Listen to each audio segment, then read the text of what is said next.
Joined the Royal Navy in 1960, and I specialised in microwave warfare. Radar, obviously, which uses microwave, but they don't just teach you radar, they teach you all about microwaves and other uses. So I understood about microwave warfare and how it can damage people, how it can harm people. And when I finished with the Royal Navy, I was also a diver in the Royal Navy. And microwaves are used in underwater mines as booby traps. Which actually got me interested, because I was actually taking a bomb to pieces underwater, and it was too complicated. And I brought it to the surface, and my partner that was on the surface said, "Don't be an idiot, take it back down." He said, if somebody's beaming you with microwaves, they'll go right through you, and as you open the casing, trigger a photoelectric cell, and it'll blow all of us up. And he said, if it doesn't go through to the bomb, it'll aim it at your head and make you make a mistake. And that's really got me interested from that point, because I thought, well, how can microwaves going into your brain make you make a mistake? And I asked a lot of questions. I have a very curious brain. And the forces, they're very good at explaining things and telling you things. So I did that, and I also did a medical course while I was in to help me understand everything.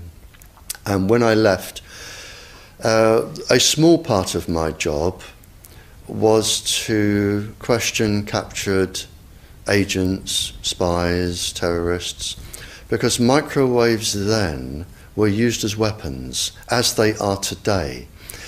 It is a perfect stealth weapon. And when governments don't like a group of people, for instance, the ladies who protest at Greenham Common in England about the American missile base they camped, they were microwaved. We microwaved Catholics in Northern Ireland to make them sick. It goes on all over the world. And it's a weapon that you don't know you're being targeted, because the dose is very, very low, which is actually more dangerous than a high dose.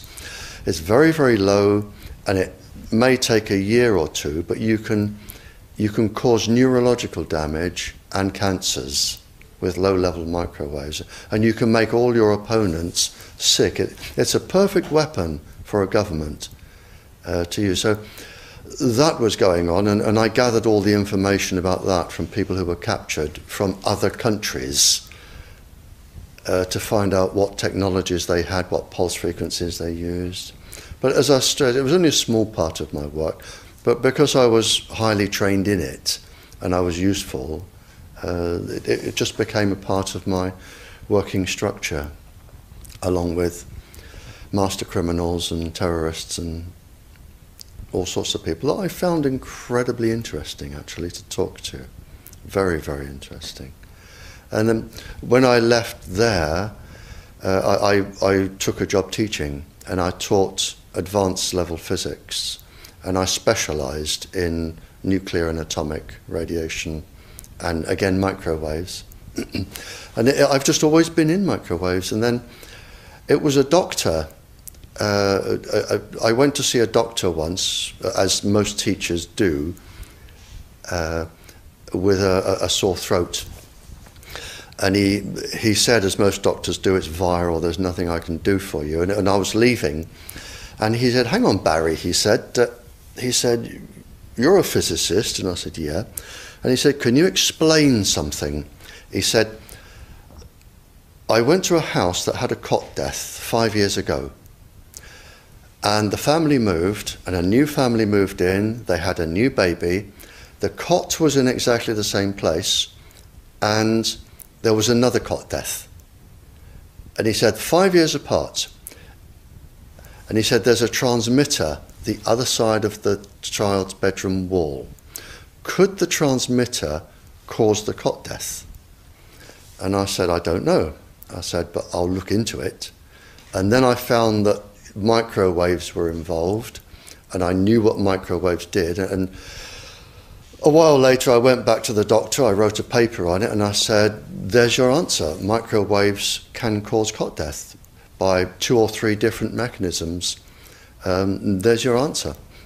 And then, for some reason, he told somebody who told somebody, and people started phoning me up and writing to me, saying, can you explain this, or can you help with that? I've never actually asked anyone if I can do anything. They always come to me.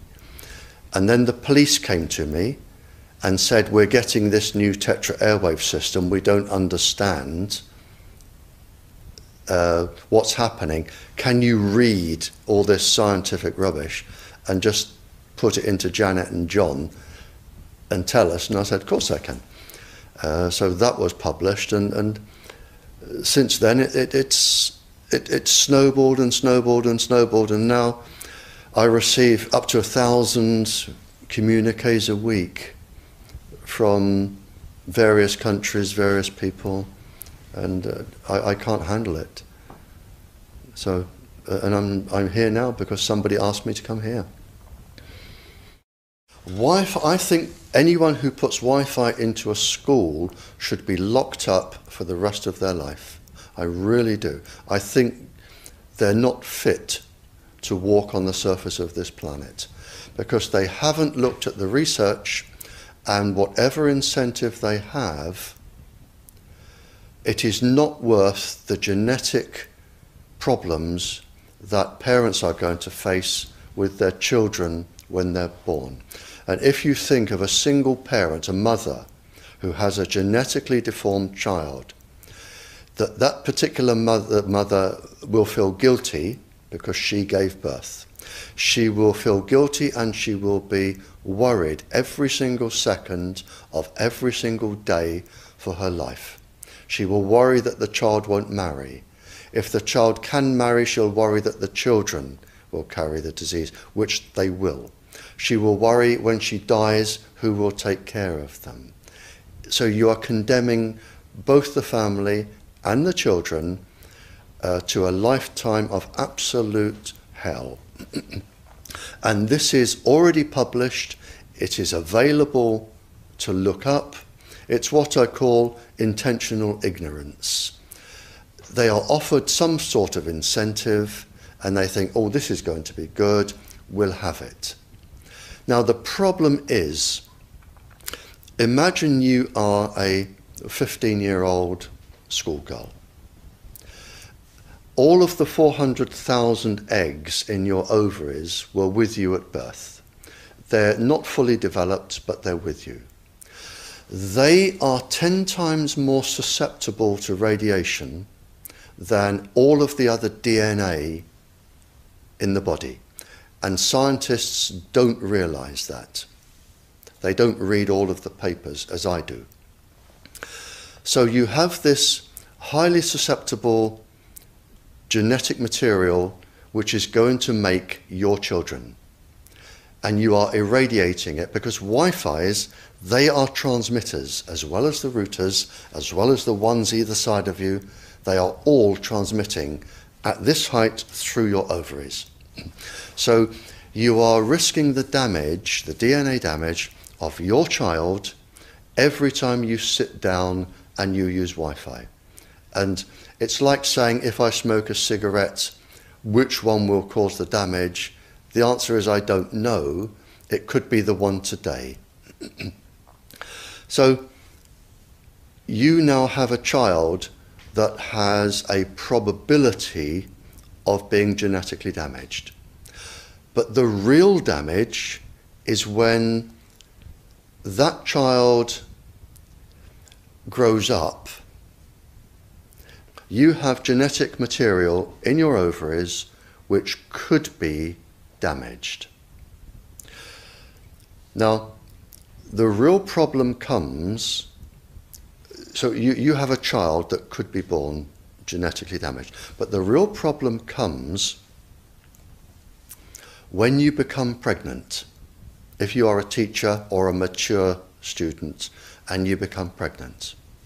because the embryo inside your womb, in the first 100 days, all of those 400,000 eggs are forming in your embryo, your child's ovaries. So your child could be born with genetically damaged eggs. And the main thing about the eggs in the ovaries of your child is that they have absolutely no protection. It hasn't been developed yet. We have a natural protection against microwaves. It was developed since the Stone Age against thunderstorms and massive amounts of radiation coming into our body. But in your embryo, your uterus, in the fetus, where your child is developing for the first 100 days, in the ovaries, the eggs do not have that protection. So they are at maximum risk from radiation. And for the first month or so, you wouldn't even know you were pregnant. You wouldn't even be taking precautions. That is the main danger area. So you give birth to a daughter, but her ovaries are now contaminated. She may be normal, she may be genetically damaged, but her ovaries are at the most risk. So when your daughter grows up and she becomes pregnant and has a baby, this is where one of these eggs will be fertilized and come out. So the real damage here is your grandchildren. That is where it is going to show most. And we already see this in animals that have reproductive cycles of a year or 2 years or 3 years. We're already seeing this, and it has been published by veterinary schools and vets and scientists. So we know this happens. And it's also been documented in the Cold War when women were deliberately microwaved. So we know it does happen. The documents are there. And what you're risking by putting Wi-Fi into schools is the future generations of all of these girls. But it gets worse, because this particular DNA, the mitochondrial DNA inside you, and the DNA inside you, the mitochondrial DNA, you can trace unchanged to your mother, her mother, her mother, right the way back to the beginning of the human race in Africa, the Stone Age. You can trace your ancestors, if you could, right back to the very first lady. It is unchanged, the mitochondria. And that is being unchanged in your children, which means if you damage it, your child could be genetically damaged, then her child, and her child, and her child, forever. You are condemning the future generations of every single child until there are no more lines left in the female in your family. You must stop. A female must stop producing children for this to stop. So when you put Wi-Fi in schools, what you're saying is, for the sake of a little bit of money that saves getting a workman in to drill holes through the walls to feed cable, because it's cheaper, we're just going to put Wi-Fi in, but you can have genetically damaged children for the rest of your family's career. That's what we're saying.